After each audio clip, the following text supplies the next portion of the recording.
बिस्मिल्लाहिर्रहमानिर्रहीम। अस्सलाम वालेकुम नाज़रीन, आप देख रहे हैं राय साकिब डिजिटल मीडिया। उम्मीद करता हूँ आप तमाम लोग खैरियत से होंगे।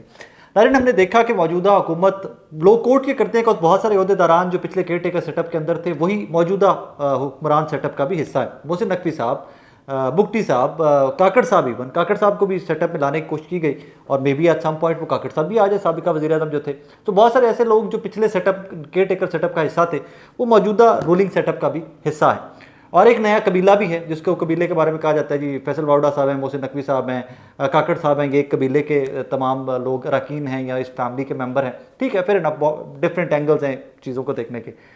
जब मौजूदा सेटअप पिछले ही सेटअप का हिस्सा है या उसी की आगे से एक्सटेंशन चला आ रहा है तो फिर इख्तलाफात किस चीज़ के ऊपर? दो तीन चीज़ें हैं मैं आपके सामने रखूंगा। एक फड्डा हुआ है साबिका वज़ीर आज़म का मौजूदा हुकूमत के अहम तरीन अहदेदारान में से एक जो हैं, फ्रंट फुट के जो सोल्जर्स हैं PMLN के, उनके साथ एक फड्डा हुआ है। फड्डा हुआ है आम आदमी के मसले के ऊपर और मुझे बड़ी खुशी है इस फड्डे की। रीज़न ये कि आम आदमी के मसले के ऊपर आप एक दूसरे को पूछिए तो सही कि भाई कौन जिम्मेदार है। इस तबाही का जिम्मेदार पिछले वाले हैं तो उनको पकड़ो यार, अगर मौजूदा है तो उनको पकड़ो यार, एक्सपोज करो। लेकिन इस फड्डे में बहुत सारी चीज़ें खुलकर जो सामने आई हैं वो मैं आपके सामने रख देता हूँ। फड्डा हुआ जनाबे वाला, ये आर्ग्यूमेंट हुआ है या लड़ाई जो हुई है मुबैना तौर के ऊपर जो रिपोर्ट की जा रही है, न्यूज़ चैनल्स भी कुछ रिपोर्ट कर रहे हैं, डिजिटल मीडिया के ऊपर भी बहुत इसने हाइप पकड़ी हुई है। लड़ाई हुई है जनाब पाकिस्तान मुस्लिम लीग नून के रहनुमा हनीफ अब्बासी साहब और साबिका निगरान वजीर आजम काकड़ साहब जो हैं, अनवारुल्लाह काकड़ साहब, उनके दरमियान लड़ाई हुई है। लड़ाई का बैकग्राउंड क्या है कि हनीफ अब्बासी साहब ने कुछ दिन पहले एक टॉक शो के अंदर कहा कि यार गंदुम वाला स्कैंडल बहुत बड़ा स्कैंडल है, इसमें जिम्मेदारों के साथ ज्यादती हो रही है। हम सब जानते हैं, आप मैं हम सब जानते हैं कि जिम्मेदारों के साथ इसमें पाकिस्तान के जिम्मेदारों को रोल के रख दिया है इस गंदुम के स्कैंडल ने। आज का रिपोर्टेड रेट कुछ लोग तो रिपोर्ट कर रहे हैं कि 2500-2600 मन पे आ गया। 3900 पास्को ने खरीदनी थी, उन्होंने क्या खरीदनी थी, उन्होंने तो कोटे बहुत कम कर लिया। तो जो आड़ती खरीद रहे हैं वो 2500-2600 के ऊपर आज का रेट आ गया हुआ है। इसके ऊपर नून लीग ने काफी सारा मुद्दा पुराने केयरटेकर सेटअप के ऊपर डाल दिया हुआ है कि जी काकड़ साहब का जो सेटअप था, निगरान सेटअप जो था, उन्होंने गंदुम की इंपोर्ट की इजाजत दी है। दो कि इसके ऊपर दानियाल अजीज साहब की टेक और है, वो कहते हैं कि गंदुम के केयरटेकर सेटअप नहीं, जो डार साहब थे वो इजाजत देकर गए हुए। सो वो एक अलग से बहस है, उसके ऊपर किसी दिन और में बात करेंगे। लेकिन अभी ये फड्डा रिपोर्ट या ये आर्ग्यूमेंट या जो हार्श किस्म के आर्ग्यूमेंट एक्सचेंज हुए हैं ये रिपोर्ट करना मकसद था। जो रिपोर्टेड है, जो अभी तक हुआ है कि किसी मकामी होटल के अंदर दोनों रहनुमाओं की मुलाकात हुई और वहाँ पर तल्ख कलामी हुई है। हनीफ अब्बासी साहब जब आए हैं तो उसके ऊपर काकड़ साहब ने कहा है कि तुम मुझे गिरफ्तार करने आए हो, तुम मेरे ऊपर इल्ज़ामात लगा रहे हो गंदुम वाले सारे मामले के ऊपर के। और उसके ऊपर हनीफ अब्बासी साहब ने कसम खाई है, उन्होंने कहा मैं कसम खाता हूँ कि आप चोर हो, आपने गंदुम स्कैंडल में पैसे खाए हैं। हनीफ अब्बासी साहब ने इल्ज़ाम लगाया है अनवारुल्लाह काकड़ साहब के ऊपर और उन्होंने आगे से कहा कि मैंने प्रोग्राम में जो गुफ्तगू की है वो बिल्कुल दुरुस्त गुफ्तगू की है। आगे से काकड़ साहब ने कहा कि आप गंदुम मामले पे मुझे हम पे उंगली उठाई है, जो आपने मुझ पर जो उंगली उठाई है आप मुझे गिरफ्तार करने आए हैं। जब हनीफ अब्बासी साहब ने उनको काउंटर किया है, उन्होंने आगे से कहा है कि जनाबे वाला आपने पैसे खाए हैं, मुझे पता है कि आप चोर हैं, ये है वो ब्ला ब्ला ब्ला, जो भी गुस्से में ये हेटेड आर्ग्यूमेंट जिस तरह हमारे होते हैं। तो उसके ऊपर आगे से अनवारुल्लाह काकड़ साहब ने कहा है, ये डिफरेंट सोर्सेज से रिपोर्ट हुआ है कि फॉर्म 47 पर बात की तो आप और आपकी जमात नून लीग मुंह छुपाते फिरेंगे और आपको जगह नहीं मिलेगी। अब ये दोनों रियलिटीज जो हैं, ये इल्जामात दोनों फैक्टर्स के आ रहे हैं, दोनों इतराफ से इल्जामात आ रहे हैं। काकड़ साहब साबिका निगरान लेकिन साबिका वजीर आजम, हनीफ अब्बासी साहब मुस्लिम लीग नून के सफ़े अव्वल के रहनुमा, टीवी के ऊपर आते हैं, टॉक शोज में आते हैं, बढ़ चढ़ कर अपनी जमात को डिफेंड करते हैं। एक जमात केयर टेकर सेटअप के वजीर आजम के ऊपर इल्ज़ाम लगाती है कि आप चोर हो, आपने पैसे खाए हैं, मैं कसम खाता हूँ इस चीज़ की। दूसरा बंदा कहता है, वजीर आजम साबिका कहता है कि मुझे पता है फॉर्म 47 की हकीकत क्या है, वो हकीकत कौम के सामने रख दी तो तुम लोग मुंह छुपाते फिरोगे। दोनों चीज़ों की इन्वेस्टिगेशन होनी चाहिए नाजरीन, दोनों चीज़ों की थोरो इंक्वायरी होनी चाहिए। काकड़ साहब ने कहा बुलाइए इनको, इलेक्शन कमीशन बुलाया कि भाईजान आपने फॉर्म 47 की बात की है, क्या सबूत है लाए हमें दें। लेकिन अगर मुल्क में रूल ऑफ लॉ हो तो, अगर मुल्क में निज़ाम अदल हो तो 47 वालों को सबको इंसाफ मिल जाए। और मुझ समेत, मैं 25 करोड़ पाकिस्तानियों में से एक हूं ना, गंदुम के रुलने पे मेरा किसान रुलेगा तो मैं भी तो रुल रहा हूं ना यार। जो हनीफ अब्बासी साहब ने इल्जामात लगाए हैं, थोरो तीन इंक्वायरी होनी चाहिए काकड़ साहब की गवर्नमेंट के बारे में कि जनाबे वाला आपके टेन्योर के अंदर आप वज़ीर आज़म थे, निगरान एट दैट टाइम, आपकी पॉलिसीज़ के ऊपर गंदुम इंपोर्ट की गई, आपकी इजाज़त के ऊपर गंदुम इंपोर्ट की गई। और जिस तरह उन्होंने कहा कि मैं कसम खाता हूँ कि तुमने पैसे खाए हैं, तो बुलाएं हनीफ अब्बासी साहब को यार। ये इंक्वायरी गवर्नमेंट इंक्वायरी कर रही है ना, वज़ीर आज़म शहबाज शरीफ ने कमेटी बनाई हुई है, बुलाओ हनीफ अब्बासी को, दो सबूत भाई। आपने काकड़ साहब के ऊपर इल्ज़ाम लगाया कि आपने पैसा खाया है, सबूत दें, हम सुबह गिरफ्तार करते हैं। अल्लाह का नाम है, कोई एक कंक्रीट स्टेप लेकर आवाम को बताइए, दिखाइए कि जनाब आप कुछ करने बैठे हुए हैं। हमें सिर्फ वो ना बताइए सिर्फ टीवी के ऊपर आकर के ये हो जाएगा ये हो जाएगा, जो कर सकते हैं प्रैक्टिकली करके दिखाइए।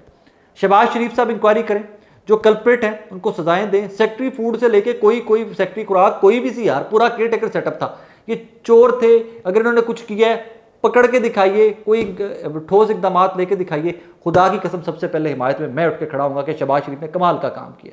लेकिन अगर हनीफ अब्बासी के इल्जाम सिर्फ सियासी इल्जाम थे या दो रहनुमाओं के बनती नहीं थी आपस में काकड़ साहब की और अब्बासी साहब की, तो अब्बासी साहब ने काकड़ साहब की तरफ तोपों का रुख मोड़ दिया है, तो वो भी जुल्म और ज्यादती है। एट द सेम टाइम जो काकड़ साहब ने बात की है कि मैं फॉर्म 47 की हकीकत बता दूं, आप और आपकी जमात मुंह छुपाते फिरेंगे, मतलब नून लीग मुंह छुपाती फिरेगी, तो काकड़ साहब आपको अल्लाह का वास्ता इस मुल्क को बचाइए, जमहूरियत को बचाइए, इस सेटअप को बचाइए, बताइए फॉर्म 47 की हकीकत। अगर आपके पास कोई डिटेल्स हैं तो यार रखिए कौम के सामने, बताएं टीवी के ऊपर आकर के ये नून लीग जीतती हुई नहीं थी, इनकी 15-20 सीटें थी, 50 सीटें थी, 100 सीटें थी, इनकी ये सीटें थी, बाकी सारी सीटें इनको फॉर्म 47 के ऊपर दी गई हैं।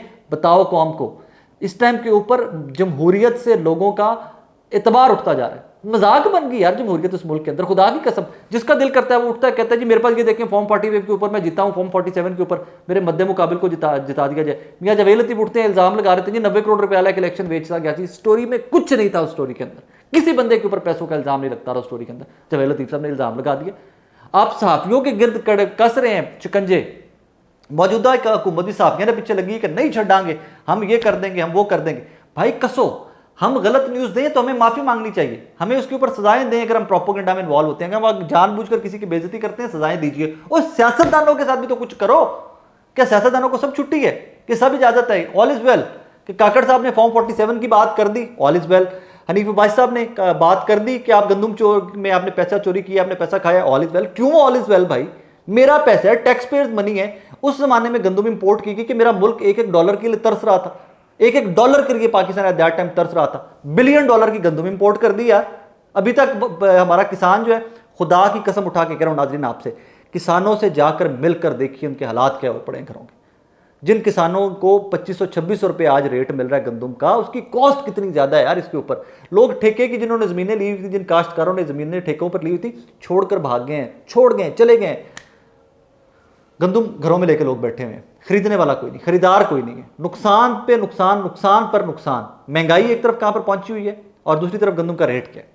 इस एक चीज के ऊपर शहबाज शरीफ साहब, आपको अल्लाह का वास्ता, आपको फॉर्म 47 का वास्ता, बुलाएं नहीं अब्बासी को, 10 भाई मेरे को तेरे को की सबूत ने, इंक्वायरी करें उसके ऊपर, पकड़े काकड़ साहब को यार। और काकड़ साहब आप फॉर्म 47 के ऊपर दें जाकर, बताएं लोगों को कि ये फॉर्म 47 की हुकूमत नून लीग की कैसे बनी है। बताएं कौम सारी जिंदगी आपकी एहसानमंद रहे, और भी एहसानमंद रहे ना रहे, मैं तो अड्डा एहसानमंद जरूर रहूंगा।